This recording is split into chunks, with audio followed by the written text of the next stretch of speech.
Шағын ауыл. Үйдің үлкенімін. Менен кейін жалғыз інім бар. Әке-шешем жетім жандар, әрі өте момын. Ауылдық жерден үй бергендіктен ауылда тұрып жатыр.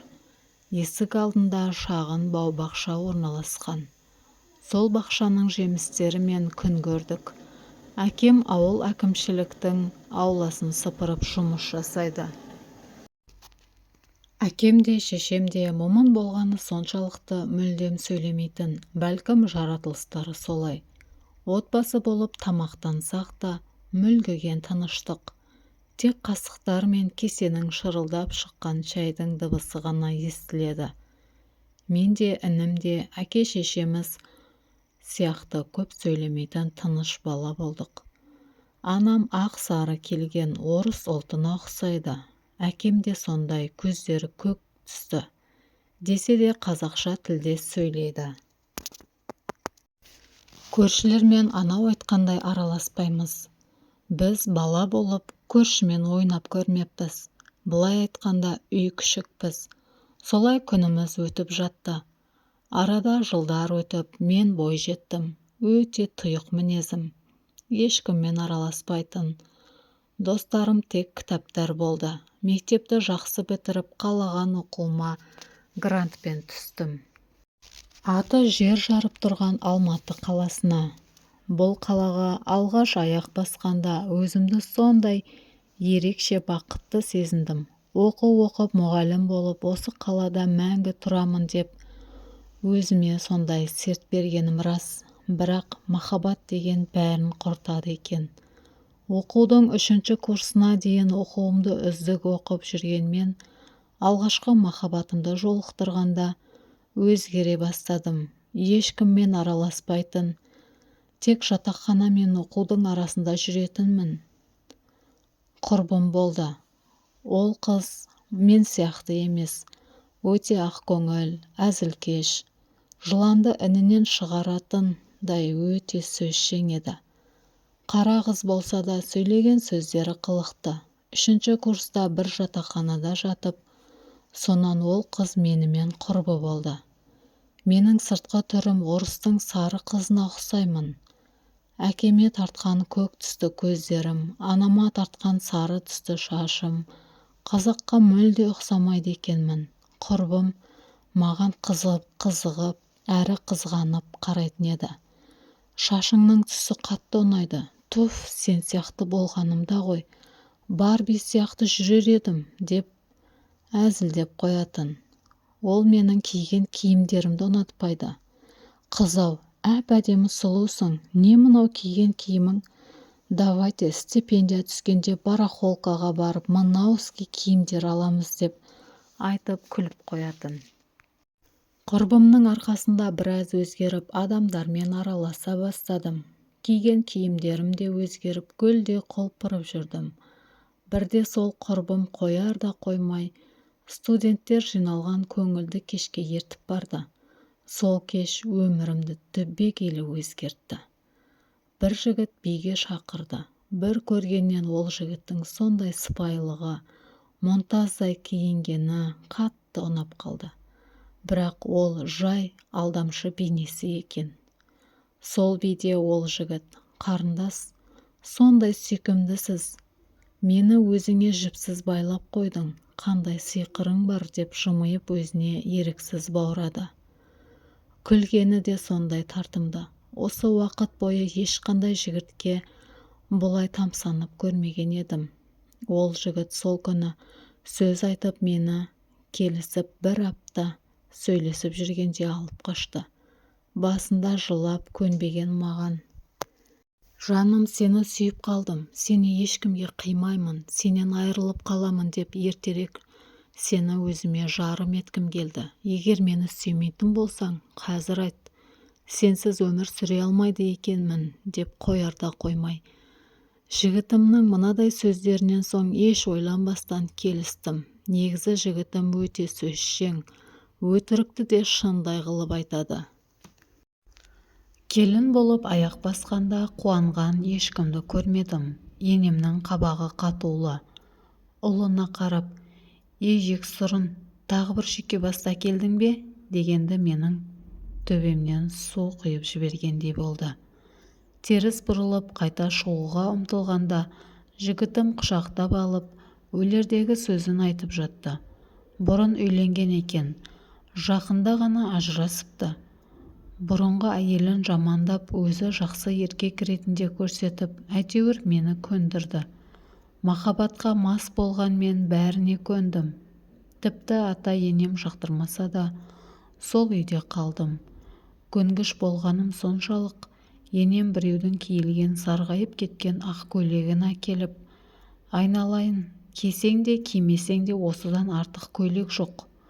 Саған жаңадан алып беретін ақша да жоқ, деп кешегі қабағы әлі де қатулы еді. Өзімді соншама қорланғандай іштей езіліп жылап алдым. Нартай күйеуім болса сөздерімен алдап жұбатып әлек. Тойым жетім қыздың тойындай өтті.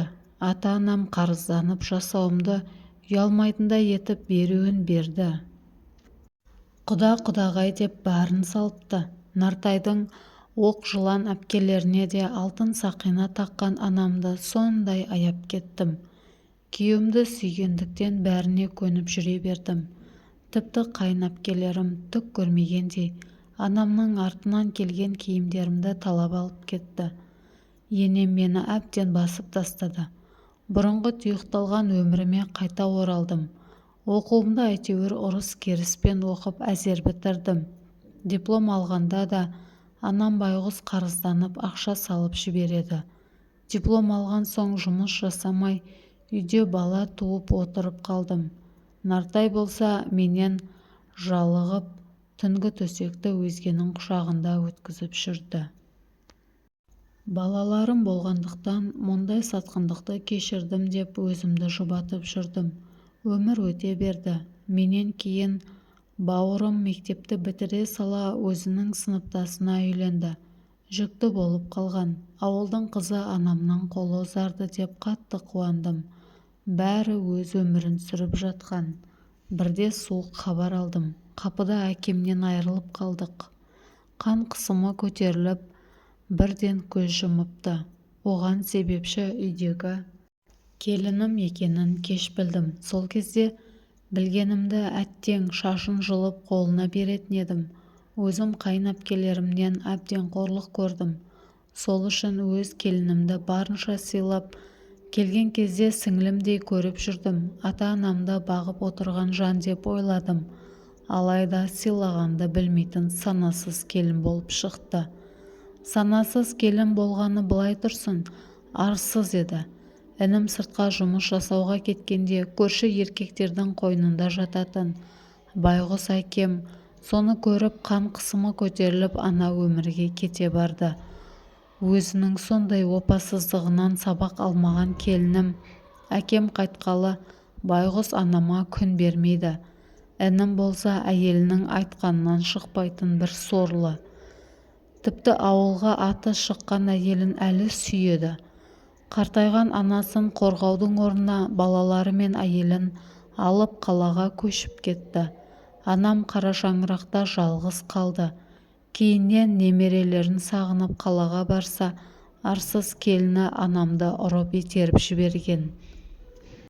Бір аяғы сынып емханада біраз жатты. Ол кезде анам маған жалған айтқанын кейіннен білдім. Сен кәрі қақпастан құтыла алмадым тегі. Ана шалдан әзер құтылып едім. Сумаңдап мені аңдығандарыңнан басқа тірліктерің жоқ па сендердің, деп төбелес шығарған келінім. Сол кезде де үйінде бөтен еркектің даусын естіген анамды есігінен кіргізбей қуған. Біраз уақыт анам сөйлеуден қалды. Өзі де сөзге жоқ. Адам емханадан шыққан соң жалғыз өзі ауылда тұрып жатты. Бір-екі күн қасында болдым. Енемнен естімеген сөзім қалмай, бәрінен шаршаған мен 4 баламен ажырасқым келіп, ұрыс шығарып едім. Балаларымды енем бағып өсірген соң, олар менен бас тартып, кетсең өзің кете бер, біз әжеміздің қасында қаламыз дегенде жүрегімнің сыздағанын айтып жеткізе алмаймын.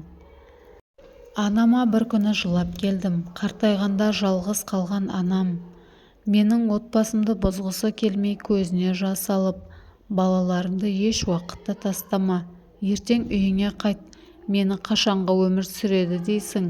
Екеуміз ұзақ құшақтасып жыладық.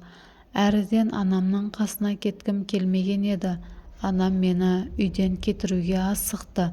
Қызым-ау, ертең балаларың өмір бойы кешірмей өтеді. Отбасыңа орал. Нартай ішпесе, ұрмаса, ажыраспа.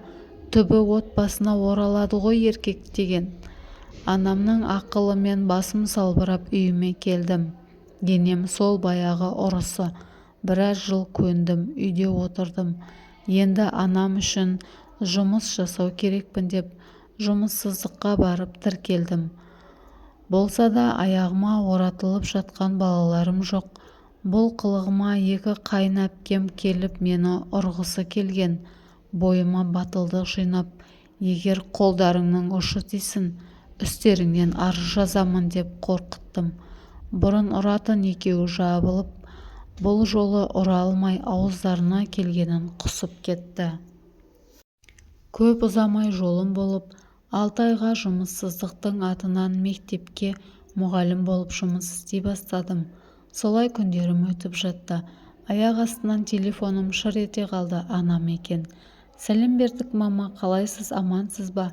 Бақытты бол, қызым, саған бірдеңе айтайын деп едім.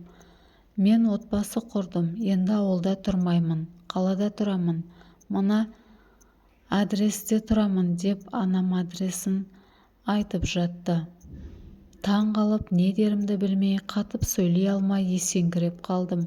Қартайғанда анам тұрмысқа шыққаны енем естісе қалай қорлайтынын ойлап өзімді қоярға жер таппай тұрмын. Әзер өзіме келіп анамның мекен жайына бардым. Жүзі жылы қарт кісі күтіп алды. Өгей әкем екен. Анам екеуі ғана тұрады екен, даңғарадай үлкен үйде. Бұл қартпен емханада танысып, сол кезде бір отбасы болуды ойлаған екен. Қарттың балалары шетелде тұрады. Өзі қара шаңырақтың тастағысы келмей бірнеше жыл бойы жалғыз тұрыпты. Анамнан сұрап жатырмын. Қартайғанда бұныңыз не? Өзім қараймын ғой саған, мама. Неге тұрмысқа шықтың? Бірге тұр десеңдер тұратын едім, деп үстіне сұрақтарымды жаудырып жатырмын. Анам осы күнге дейін барлық қиыншылыққа шыдап келгенін, арсыз келіннің істегендерін айтып, бар сырын айтып жылап алды. Анама бақыт тілеп ашумен інімнің үйіне бардым. Алғаш рет біреуді ұрғаным сол болар. Келінімнің түгін қоймай ұрысып, шашын жұлып төбелестік. Інім әзер айырып, одан кейін ініммен мүлде хабарласпадым. Бәрінен де анам екінші некесінде өте бақытты. Қашан барсаң да екінші әкем анамды сыйлап, жүзіне күлкі үйіріп отырады. Аллаға шүкір. Бұндай анамның бақытты жүзі мені бақытты етеді.